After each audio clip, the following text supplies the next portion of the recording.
Because I did my community service experience at Melaleuca, I'll look into inclusive practices applied to refugee students. As of 2014 and 15, Australia accepted 13,750 refugees. The majority of them came from Iraq, Afghanistan, Syria, and Iran. So what is inclusive education? This happens when children with and without disabilities participate and learn together in the same class. Research shows that when a child with disabilities attends classes alongside peers who do not have disabilities, good things happen. Students from refugee backgrounds in school, especially those with disrupted or no previous schooling, require additional support to develop English language and learning skills they need to succeed in Australian schools. They may also require specific support in relation to settlement, dealing with migration and pre-migration experiences and transition to mainstream schooling. A study of policy and provision for refugee students in Australia, Sidhu and Taylor reported that refugee students were rarely targeted with a specific policy. Instead, they were either conflated with other categories such as ESL students or not mentioned at all. They identify refugee students' needs as being in three main areas: learning, social, and emotional. However, they found that school tended to concentrate on ESL issues together with emotional problems. Less attention was given to other learning needs of the students, such as facilitating their access to the mainstream curriculum. Now, let's have a look at different inclusion theories. Normalization is a movement that seeks the involvement and participation of students with special needs in the general education environment. Proponents of normalization argue that educational experience should be just as normal to children with special needs as it is for general education students. Essentially, the process seeks to make individuals experience the normal pattern and assist them to experience the ordinary endeavors of life rather than being forced into social norms.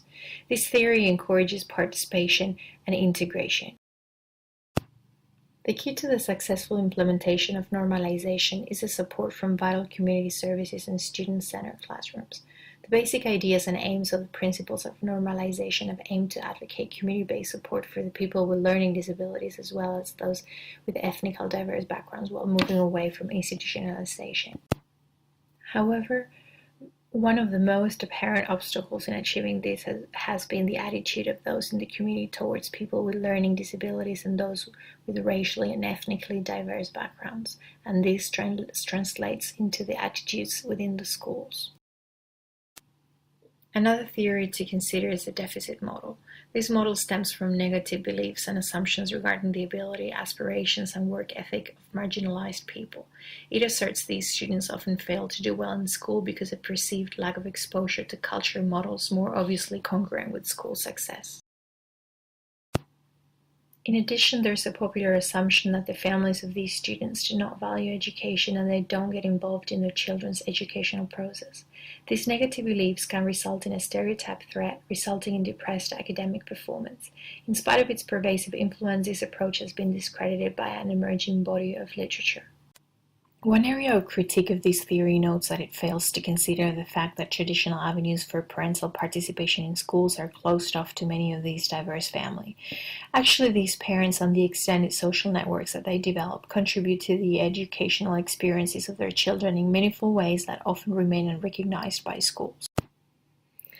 As this body of research continues to develop, schools and school agents may abandon deficit perspectives, affirm the cultural richness present in these communities, and implement more culturally responsive approaches aimed at improving the educational experiences and outcomes for students from diverse backgrounds.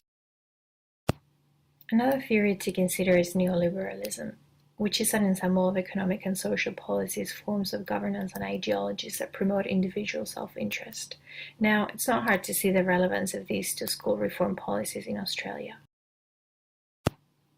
If schools are to play a key role in the refugee settlement process, positive and welcoming attitudes to refugee students appear to be essential. Such school-based change requires leadership and ideally will be facilitated and supported by education authorities.